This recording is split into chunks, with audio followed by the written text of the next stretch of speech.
I really like Wave Race 64. I really like Wave Race 64 to the point it's my favorite N64 game. Yes, I rank it higher than Mario 64 or GoldenEye. It's just so fun and relaxing to play. Of course, I've always been fascinated by the water rendering in video games. This game just blew my mind back in the 1990s, and I think it's still very impressive, at least when played at low resolution so it doesn't reveal its secrets. But even blown out all the way up to 4K like here, it's still good.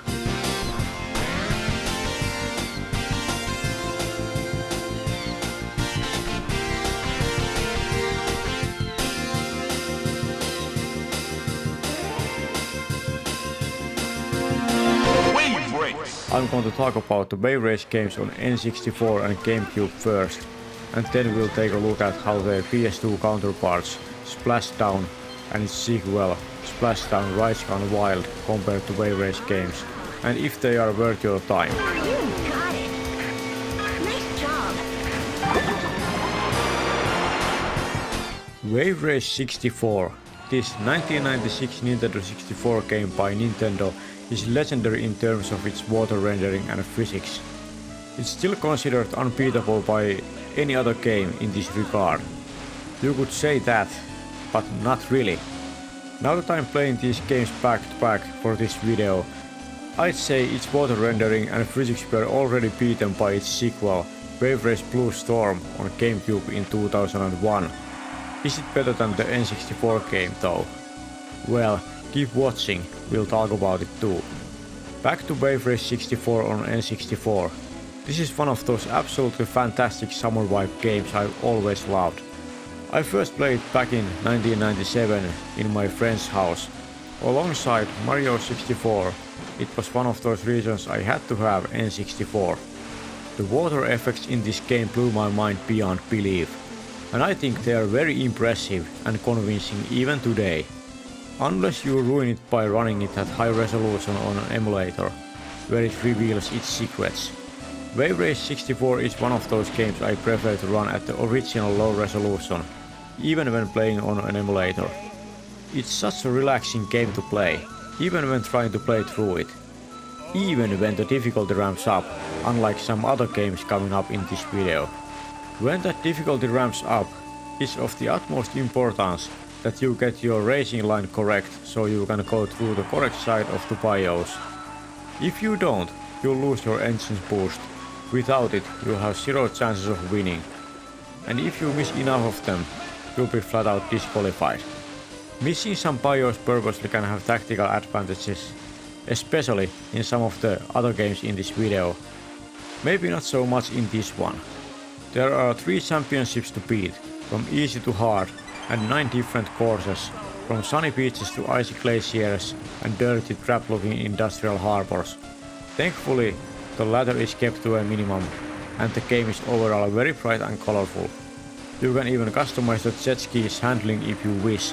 However, as the game's manual states, this doesn't match other riders' abilities. I really hope Wave Race 64 is one of those N64 games that will get a static recompilation project by someone. This would allow all sorts of improvements to be done to it and run it as a native PC application. After all, Wave Race 64 is a 20 FPS game, so some improvements wouldn't hurt. That's just a testament to how amazing the game is, that it's so playable at such a low frame rate. If you haven't played it yet and want some water sports action, there isn't a better place to start. If you have the real thing, use community efforts or play it from Nintendo's online service, it's out there waiting for you to play it.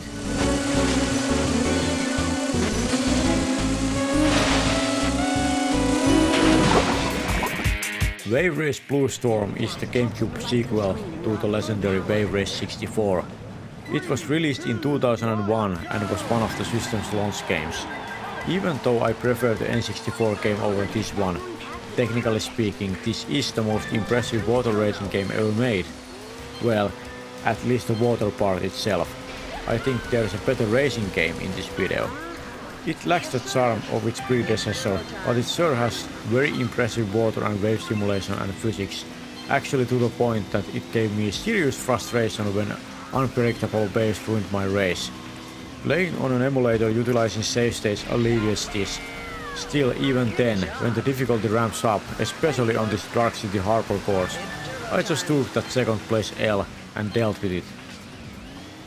There are 3 championships to run through, starting with normal difficulty with 5 races, then 6 and 7 in the most challenging championship. And I think it's already too hard in the middle one, where it stops being fun and becomes an exercise of frustration.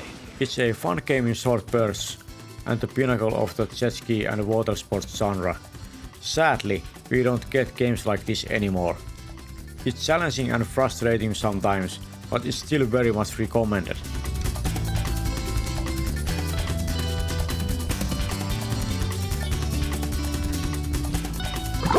Finally, let's take a look at the Splashdown on PS2, the game nobody ever talks about. It's a racing game where you race, you guessed it, jet skis, just sit-down models unlike in Wave Race, so they aren't as cool in my opinion. Regarding Wave Race, Splashdown is kind of PS2's own Wave Race game. Not quite, but if you owned a PS2 but not GameCube and still wanted to ride the waves, this is what you got. The game lacks waves. There are some in this course and they affect handling similarly to the Wave Race games. There's a plus side to this though. It makes the handling in this game more predictable than in Wave Race games. And that's a good thing, because control should be predictable in racing games, or any game for that matter. When the racing heated up, I didn't feel as frustrated here as I was while trying to play through Wave Race Blue Storm. This game has more complex driving mechanics. It basically requires you to balance your jet ski in the way it hops the water when going straight. This is achieved by pulling the left stick back, and steering becomes very hard when doing this, so you really need to pay attention where you are. You can increase your boost meter by riding the correct side of bayous and naturally lose some by going the wrong side. The game doesn't punish you as much for doing it as in Wave Race games, and they aren't as prevalent here anyway, but they are still there. The most important way to fill your boost meter is by doing stunts and tricks during jumps. If you don't, you will lose. The more boost you have, the faster you go when you use it, and the more often you can use it. In Splashdown, there's one 12-race championship mode with 3 difficulty modes to ride through, and towards the end, it's pretty challenging, even on easy difficulty. Some of that challenge comes from frame rates dropping when other riders are on the screen. I did way better during the qualifying sessions when I was the only rider on the course, and the game felt more enjoyable to play. I don't think this would replace any 3D Wave Race game, but if you want that action on your PS2, here it is.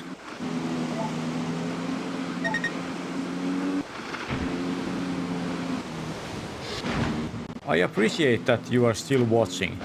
Consider subscribing to my channel to see more content like this. Thank you. Believe it or not, Splashdown had one sequel in 2003 on PS2 called Splashdown Riders Gone Wild. While this sequel has somewhat improved water rendering and other graphical improvements, and even supports progressive scan on PS2, that wasn't a given on PS2 at all. That being said, I actually prefer the original over this sequel. The original was a more serious jet ski water sports simulation racing game. Riders Gone Wild is a very cartoony, over-the-top, bombastic game with a huge amount of early 2000s attitude. This might be preferable for some gamers, it's just not for me. This game has just too much going on. Changing courses and all that is impressive for the hardware, but it also makes the frame rate poor overall, and it tanks even further when these course-changing events happen. It also makes it very confusing to play. I even had to turn off Pro controls because I needed to concentrate on chasing course instead with Pro frame rates, and the game was unforgiving for messing up, even on the easiest difficulty. You also have a limited number of restarts, and there are a limited number of tries in a racing game. Let that sink in, as this game did for me when I learned that. The first couple of tries automatically go with learning the courses, which is extra challenging in this game because they change with every lap. I don't know what they were thinking with this one. The game is simply too hard for its own good. I can understand it on harder difficulties, but when you offer rookie mode, like in this game, it should be just that, for a rookie to get grip of the game. I hate to admit that I don't like this game, even though I wanted to. It has lots of cool things going for it, and has superb production values. It's just ruined by being too difficult and unforgiving. On top of all that, the game crashed, which is unheard of in this generation of console gaming. That's when I stopped playing, because I was finally winning some races and then it crashed and told me to start over again. And there you have it, Splashdown games on PS2. They are jet ski racing games like Wave Race, but don't have as impressive water and wave simulation, and are not as fun to play. The first one is a serious simulation, which I think is the better game of the two and is worth checking out. The second one is an over-the-top cartoony theme park with very poor performance and serious game design flaws, like limited restarts. Using save states on the emulator can circumvent that if you wish to. I have more videos about classic gaming on this channel. To watch more, click one on your screen now.